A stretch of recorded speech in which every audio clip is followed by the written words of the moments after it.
7 at 5:30. One of the first orders of business is a roll call. To my immediate left is Miller Lovett. To his left, Colette Wurzman. To her left, Bob Flanders. To my right, Peter Brothers. To his right, Carol Granfield, Town Manager. And to her right, Karen Landry, Recording Clerk. A couple of announcements. There are fire exits, one specifically right behind me and at the doors coming in. We have hearing assisted devices for those who want to hear better through the audio portion. And anyone wishing to address the board needs to take the microphone and stand at the podium and state your name and address. With that said, the first order of regular business is the acceptance and/or correction of minutes. May I get a motion and a second so we can discuss that? Mr. Chairman, I make a motion that we accept the minutes of November 19th workshop, November 26th workshop, December 3rd meeting, December 3rd workshop, December 4th, 5th, 6th, and 10th budget workshops, and December 10th non-public meeting. Mr. Chairman, I'll second that. Okay, we have a motion and a second. Any comments to the minutes as presented? Mr. Chairman? Mr. Brothers? I thought the recording secretary did a heck of a job considering the content and the number of meetings that are included in that. Thank you. I think she did a delightful job myself.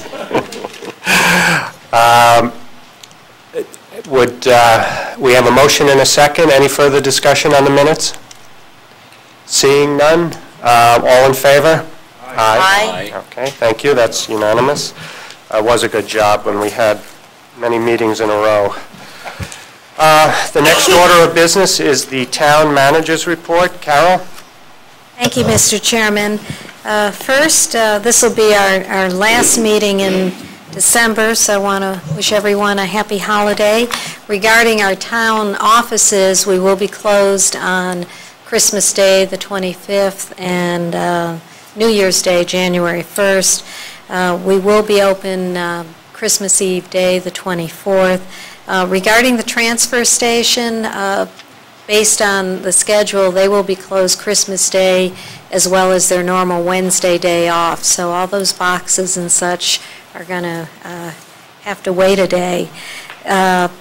Regarding Public Works Department, we've had several snow situations in the last week or two, and they've done a great job at getting it plowed out. They will be soon.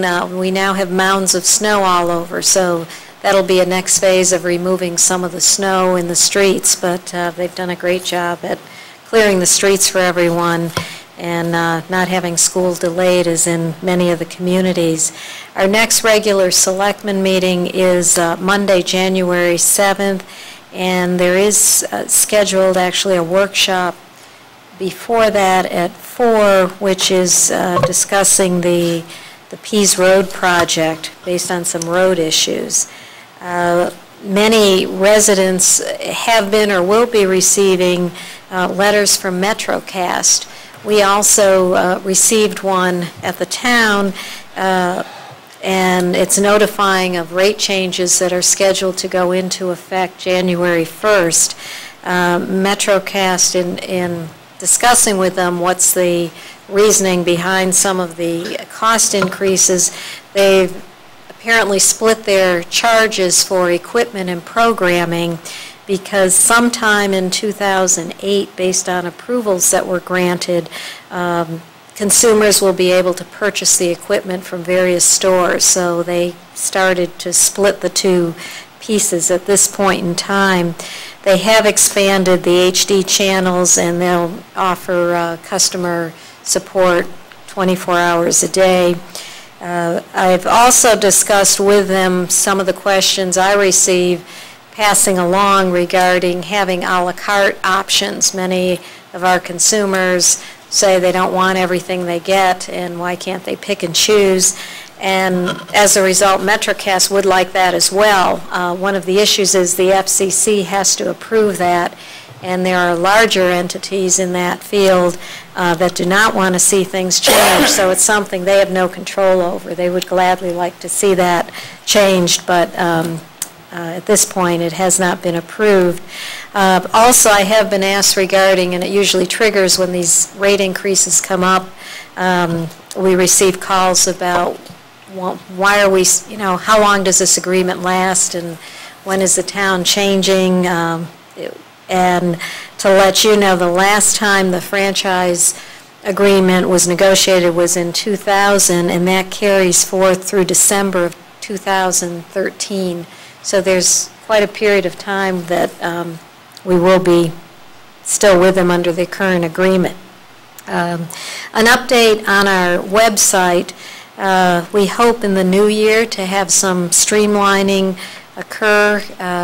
They've done a great job with adding a lot of information in there, and there are some aspects that are viewed more frequently than others. From our website IT manager, he provided me with the number of hits that have been on our website the past year, which is interesting. We've had 48,160 visits to the site, and in particular, the major thrust that we've received, he's going to provide some additional detail, but for the most part, we have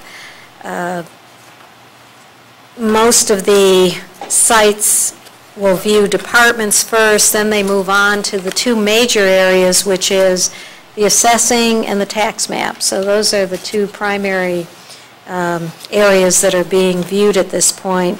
We also have viewings, the majority, 46,900 are from the U.S., but the other countries that have been looking at our website are, in addition to Canada, United Kingdom, India, Australia, Germany, Italy, Ireland, France, and Romania.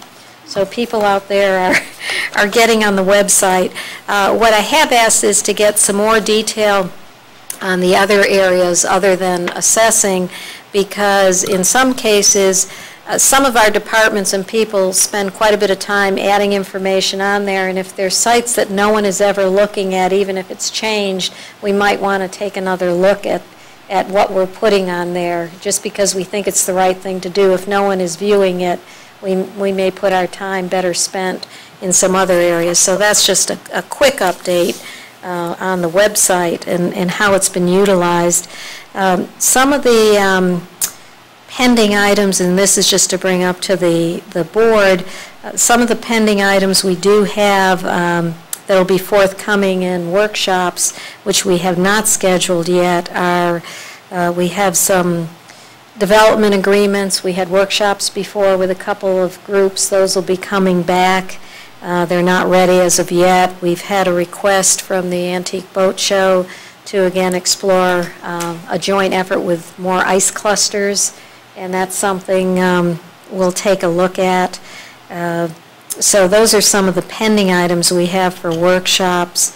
Also, there is, and I'm getting a copy of the bill that's been submitted for making the MIA POW site a state monument, and Deb Reynolds, Senator, has submitted that, and my understanding is 9 other senators, or a total of 9, have supported that. So she's sending me a copy of the proposed bill, and I'll send the board a copy of that, which we noted would be something positive.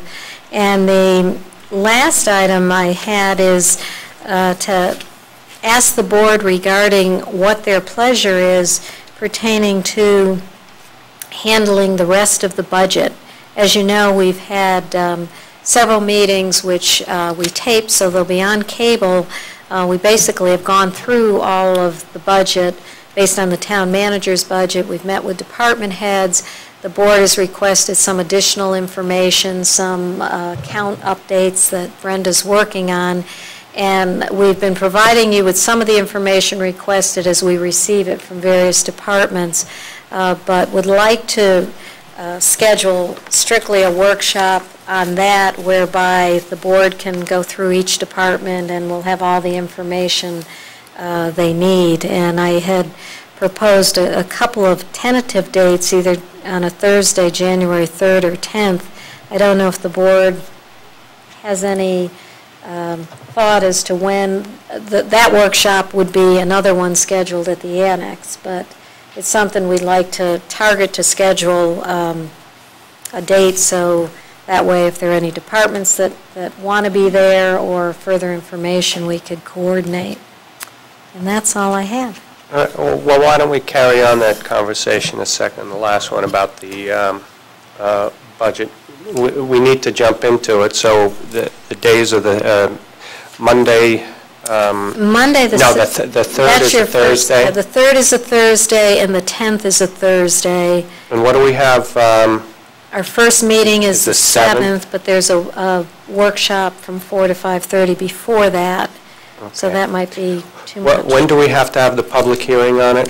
We initially looked at scheduling the public hearing the 21st. Now, it could be later than that, into February. Well, what's our druthers? Do we want to start on January 3rd or January 10th is basically whatever the board desires, as painful as it all is going to be. That was one Miller Lovett commenting for himself. Colette? Because I think I'm on your train. Whatever train you're on is not the 3rd. Personally, these meetings have just tumbled right on top of each other, and I closing books and doing business stuff, I'm overwhelmed with trying to get that stuff done. I would be in favor of doing the other Monday, the 13th is the alternate Monday.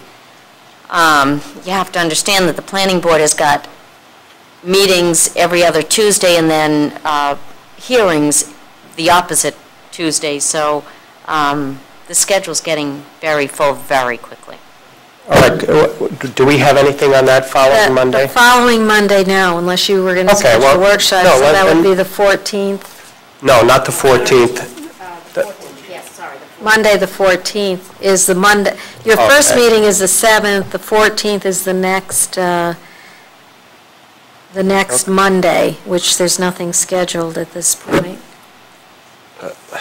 What's everyone's druthers? And the end of the year is a nightmare, so for business folks as well. Does anyone have, just means we sort of back ourselves into a corner a little more, that we have to be more efficient and crisp. Does the 14th work for everyone? Because that'll give us time to review, and it'll give Brenda, who's nodding her head yes, that works for her. Bob? Yeah, that'll work for me as long as we're all cognizant of the fact that we're crowding the envelope time-wise, and we'll move forward in an efficient way, and we should be able to finalize it on that meeting. That's our anticipation, starting at 4 and ending when it's done. Peter, do you have any? Well, I think Bob, excuse me, Mr. Chairman, I think Bob had the same thought that I did. It obviously gives, I think, Brenda and some of the others a little more time to get it in place. But my question was, can we wrap it up in one session or not? And then secondly, how much further can we go out? So. Do you want to start at 3 on that Monday, the 14th? Because I think it's easier to do it. It's more painful sometimes, but it's easier if we have the continuity of looking at all at once and having the real numbers and Brenda there. And unfortunately, it may be a long day, but I would suggest that we go for that. Whether we start at 4 or 3 is still up in the air. Colette? I'd be in favor of that. Perhaps if Brenda can get us we made several adjustments along the way. Is there a way we're going to be able to get some of those adjustments a good week ahead of time so we can pour over those numbers? Awesome. Thank you. Okay. Yep. The 3 p.m. on the 13th would be fine. then, yeah, because we found some errors, we made some minor adjustments, we flagged many things, but at least the ones that we know that. So Brenda, are you saying that you could have those packets by the following weekend, which would be the That would be the 4th, Friday the 4th, and then we can look at them and then get to work on the 14th. Does 3 o'clock work for everyone on the 14th? Yep. Okay, so let's start 3 o'clock on the 14th. As you know, a half a dozen of the categories are basically, there's no issues. So we can roll through most of them and then hit the flag one. So thank you. That's what we'll do. For the benefit of myself, could you send us an email confirming that time so Yes, I can remember? And that Brenda will have them on the preceding weekend. Thank you. Okay. That was the town manager's report. The next order of business is visitors and residents' comments. Would anyone like to address the board at this point on non-agenda items? Seeing no one to jump up, we'll move forward. Now we're in selectmen comments, and feel free to comment on anything that you deem appropriate or any of your committees. Anyone care to comment? Colette?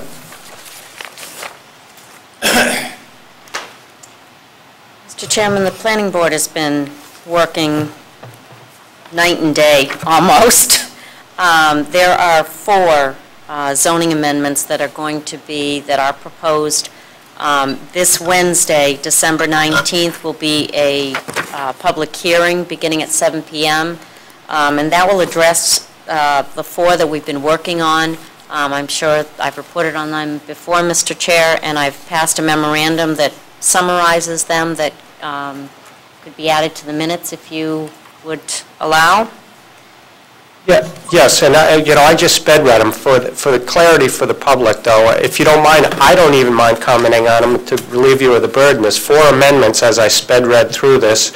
One involves island lots and the lack of a need for a road to an island lot. The other is an update of the building code. The third is changing the name of the cluster to a conservation subdivision and tweaking some of those provisions. And the fourth is requiring more land on the waterfront for access rights of way. Right. So that gives you a hint. The formal minutes will be part of, that memorandum will be part of our minutes, but I strongly suggest if you have interest to show up at the December 19th, 2007 Planning Board hearing here at 7 o'clock. All right, and in addition, there is a zoning petition that there will be a hearing on Tuesday, January 15th at 7 p.m. at the Community Center. That's a petition. That's not something that was initiated from the planning board, but it was initiated from a community member. And then the major, that petition is on accessory apartments. And truthfully, I need a whole lot more information on it as it's something that's just been passed to me, so I don't have an awful lot of information on it. The groups that have come before the planning board, most notable is the Deepwater Marine Management, otherwise known as Shep Brown. They're looking to change the configuration of one of their buildings, and that meeting was continued. And then Robert Hale, Andrew, and Phyllis Eldridge Trust are looking to subdivide 15-plus acres into 5 lots, and that's located on Old Center Harbor Road. And that basically addresses most of the properties. We had Ronald and Ann Brianza and Paul Casaza came before us regarding a proposed major subdivision on Neal Shore Road and Needle Eye Road, and that was to subdivide into 2 lots, and that was approved. And the performance guarantee for $110,429 came before us for the MSS Realty Trust for some site improvements that they're going to be doing. That takes care of the issues, Mr. Chair. Okay, anyone else like to address the board? Miller's all set. Bob, you all set? Yep. Peter? Okay, we're all set. The next order of business is new business, and that's 07-73, public hearing, the acceptance of gifts, grants, and donations per RSA 31:95-B 3A. Carol, would you introduce that topic, please? Thank you, Mr. Chairman. As you recall, this was mentioned at a recent workshop where we had our auditor go over a variety of items with the board. This was one that was mentioned whereby, and we have in the past, usually in December, had an item such as this to actually accept grants that we receive throughout the year. The board has the authority as a result of a town meeting, I believe it was in 1993 each year. You don't have to go through that every year to have a warrant article, so we can apply for grant funds, etc. And this is the acceptance of several major grants over $5,000. You have attached with it staff reports that are from the various departments in detail as to what we've received, and at that point I would recommend moving to accept these gifts. Brenda's available if you have any questions, and I see Vint here as well for the movie equipment that we received, which is excellent. So with that, I would recommend you move forth to accept the gifts and grants. Okay, this should be nothing wrong with accepting gifts and grants. I would seek a motion to open a public hearing for pros and cons to this particular topic. Can I get a motion in a second? Mr. Flanders? Yeah, Mr. Chairman, I move that we open a public hearing to discuss accepting grants under RSA 31:95-B. And gifts? And gifts, excuse me. And donations, okay. There's the motion. Do we have a second? Mr. Chairman, I will second that. All right, we have a motion and a second. The meeting is now a public meeting to hear comments for and against this particular topic. Would anyone like to address the board? Seeing none, I'd like to close the public portion of this meeting. Could I get a motion? Do I get a second? Second. We have a motion and a second. All in favor? Aye. Okay. What's before us, I guess my only question, and I guess, Carol, you can answer this. These are the total of the grants and the gifts for 2007 and donations? That's correct. Okay. All right, it's pretty straightforward. Could I get a motion? Unless, well, I'll get a motion in a second, and then if there's any discussion, we'll come to that. Mr. Chairman? Mr. Brothers. I move to accept gifts, grants per RSA 31:95-B in the amount of $395,155.86 for 2007. Thank you. Do we have a second? I second. Thank you, Miller. We have a motion and a second. Is there any discussion on this? Seeing none, all in favor? Aye. Aye. Thank you. The next order of business is 0774 New Hampshire Lakes Lake Coast Program presentation. Carol, would you introduce this topic, please? Thank you, Mr. Chairman. We have with us tonight Jared Toos, President of New Hampshire Lakes, who will give a brief presentation on the Lake Coast program. We just, in our previous workshop, talked about milfoil issues and the need in the area, and this program addresses that. We've had great success here in Meredith over the years, and I've provided you with some preliminary information, and they've brought a package of information. But with that, I would introduce Jared, if you'd like to come up, and we also have Andrea Lamoureux, who's with the New Hampshire Lakes as well. Good evening. Thanks for having me. I'll be very brief because I know we all want to get home. You have in front of you some information that we provided concerning our Lake Coast program, which was our most successful year, I should add, to date. And we had tremendous amount of success in Meredith.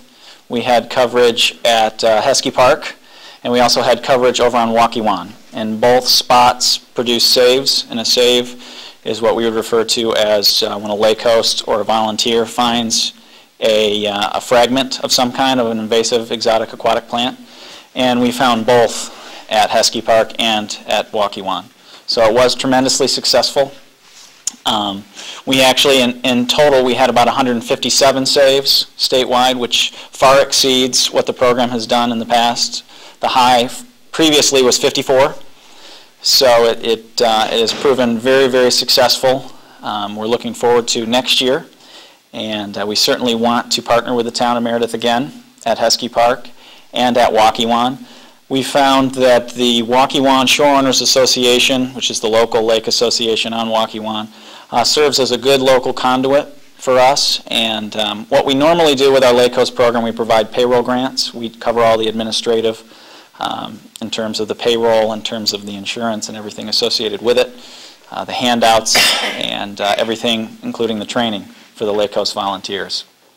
What we ask in return for the participating organization, whether it be the town or whether it be the local association, is a 50% match. And that 50% match can come in the form of volunteer time or hard cash. And the benefit of the hard cash is it just extends ramp coverage. So if, let's say, like last year, we did a $2,000 payroll grant for Heskey Park, and we essentially had no partner at that point. We thought that the WinFabs group was going to serve us some volunteer time, and they ended up not being able to accomplish that. But we did have a $2,000 payroll grant that we provided, so we had coverage on Heskey Park from about, I would say, June until August, and that time, towards the end of August. Worked out very well. We may have actually had coverage until Labor Day at Heskey Park. We did. So we were able to do that. Unfortunately, we didn't have any match.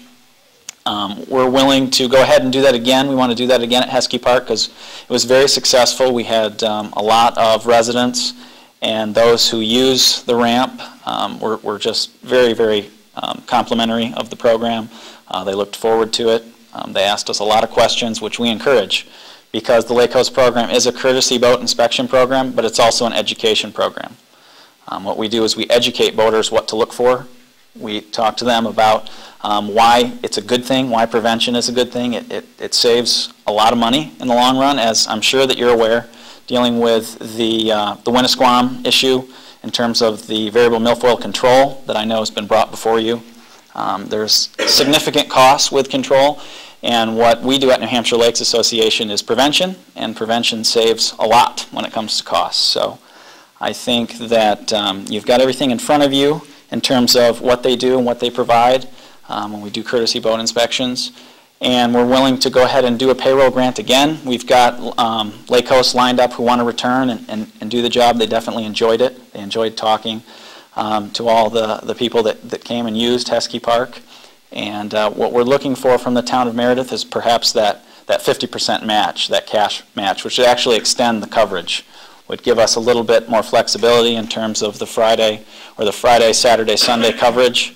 And so basically, instead of $2,000 in payroll, if the town of Meredith, let's say, gave $1,000, we'd all of a sudden have $3,000 worth of payroll to extend that coverage and extend that ramp. So we'd actually hopefully be able to educate more boaters and hopefully prevent the spread of any other invasive aquatics. As you know, Winnipesaukee does have variable milfoil, but we want to help prevent that spread into Waukee and the other associated lakes around Meredith. we also want to prevent any new invasive aquatic plants, and there are some new ones that we're trying to prevent getting into our lakes. So at that, I guess I would welcome any questions and leave it at that. Okay, well, this is the silly question department at the moment. Do you No check such the thing. boats going in or coming out, or both? Both. Okay, good. Both. So you caught them on the way in or on the way out? Both. 5 species, okay. Well, good for you. And I guess this is directed to you, Carol. Do we have anything in this budget for $1,000 for matching on this? I don't recollect that. We don't have it specifically for that. I know in the past, and I'm trying to think of what account it came from when we were requested it after the fact, and I'd have to check as to what account that was from. I will mention one other thing, and I spoke with Jared last year. He had called me, as you know, that's our boat launch, one of the boat launches, and the Lake Host group were there much earlier than we had our cadets or anyone for doing the boat launch, and many people had stopped and wanted to pay their fee to go off, and they weren't there to collect. We did have a discussion about perhaps it might be something in the future similar to what we do at Shep Brown's, but because I forget when you started, but it was much earlier than when our folks were there, and I don't know how the calls were, but I know you were requested for that. Yeah, we did get quite a few requests on that, and that was the nice thing, to be able to have a good relationship with the town, and we do have a good relationship with the town of Meredith. We will be able to provide them with education, information regarding that boat ramp, and what they needed to do, and where they needed to pay their dollars was to the cadets. And they also had questions regarding if they needed a dump sticker and that kind of thing. So we were able to help facilitate that, and we were happy to do that. Mr. Chairman? Peter?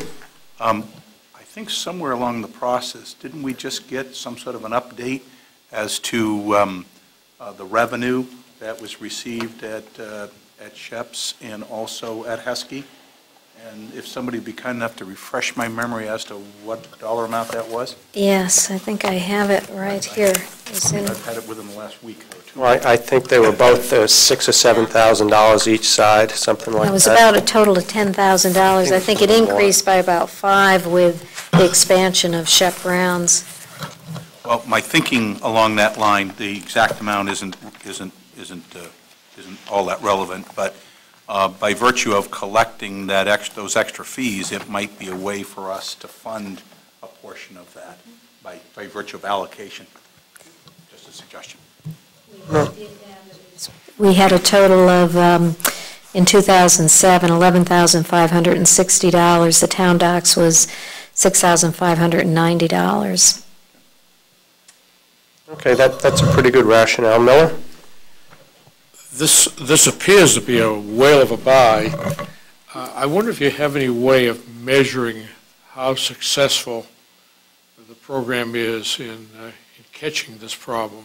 Do you have any way so we have any idea what the payback might be?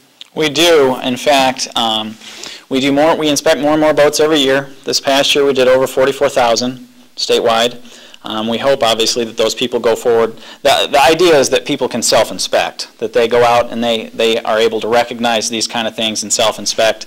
The good news is that since we started this program in 2002, no new infestations have occurred throughout the state. So when a lake is essentially protected by the Lake Host program, no infestations have occurred. So it's certainly been very, very successful in terms of the lakes that have had it and benefited greatly from it. Mr. Chair? Yeah, I'm somewhat familiar with this program. It's been very active, mostly due to one individual down at Webster Lake.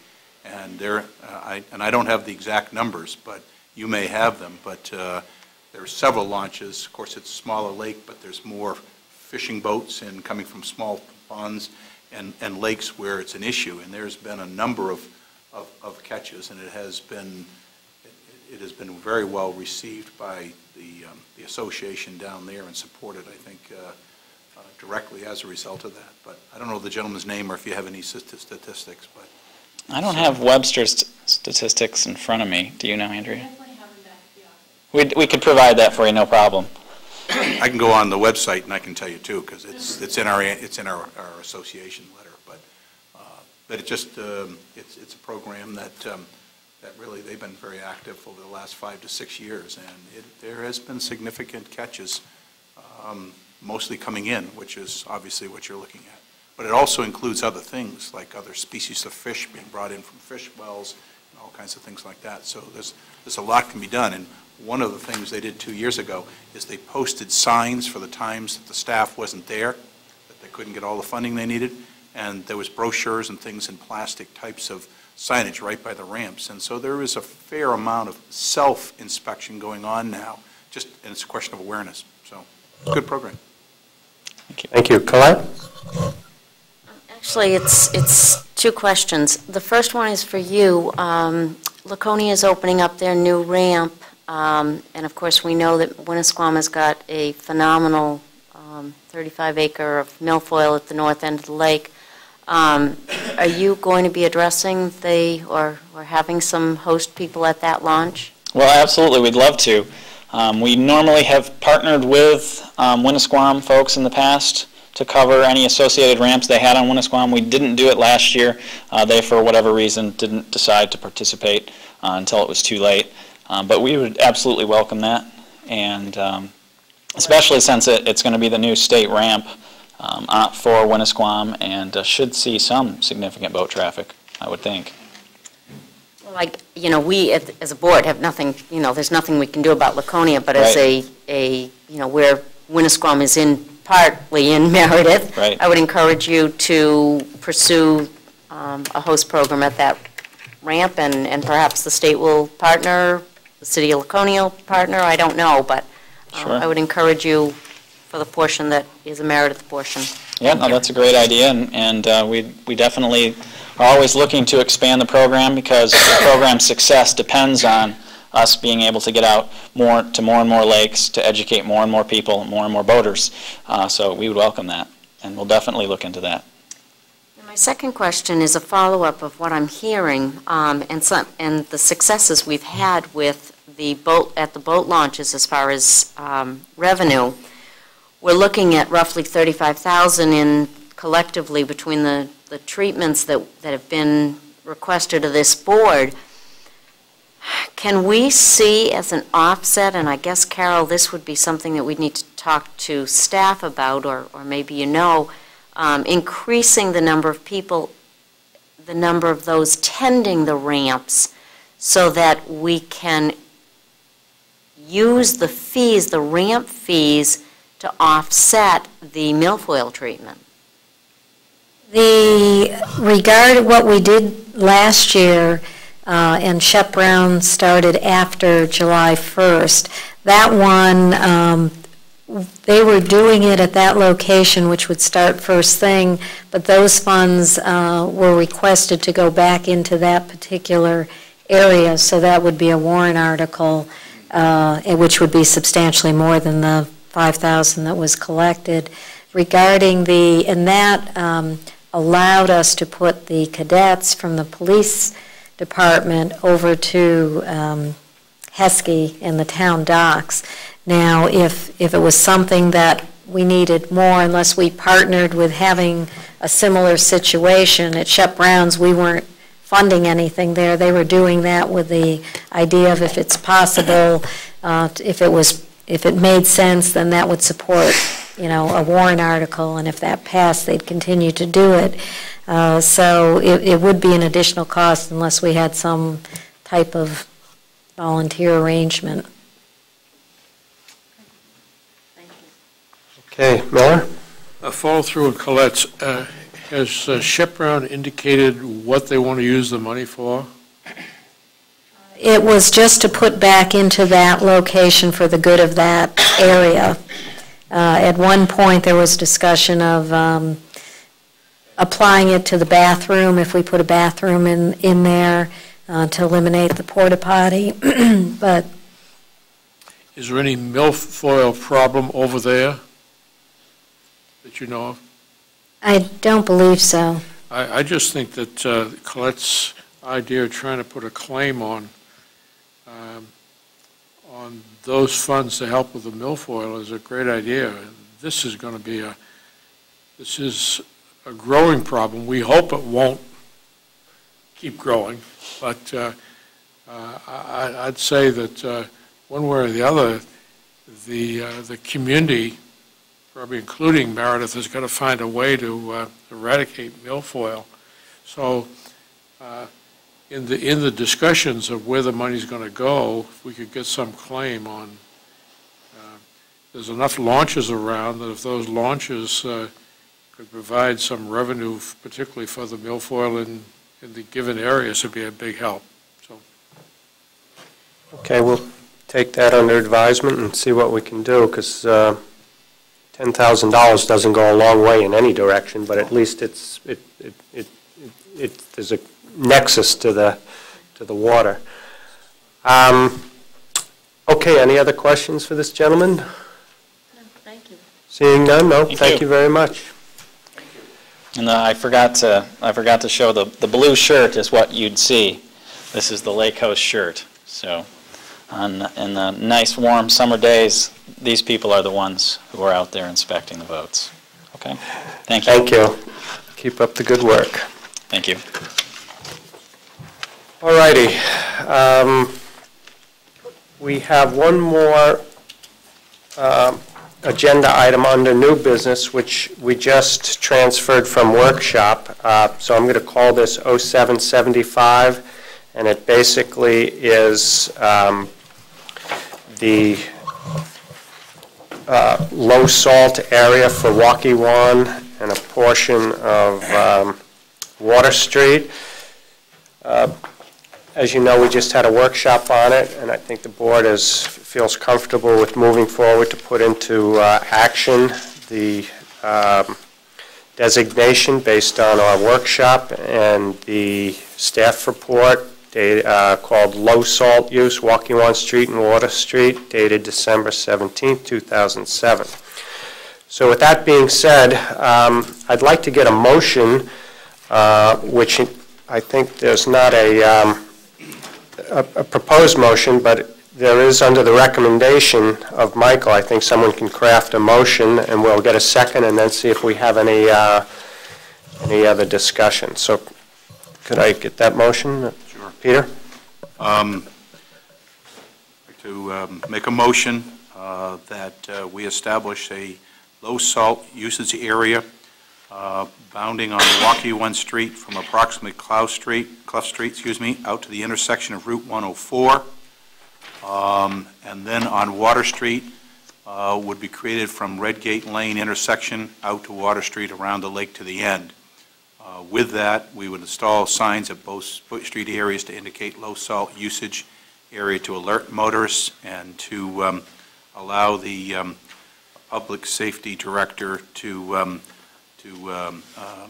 use salt if it's deemed to be necessary for safety purposes.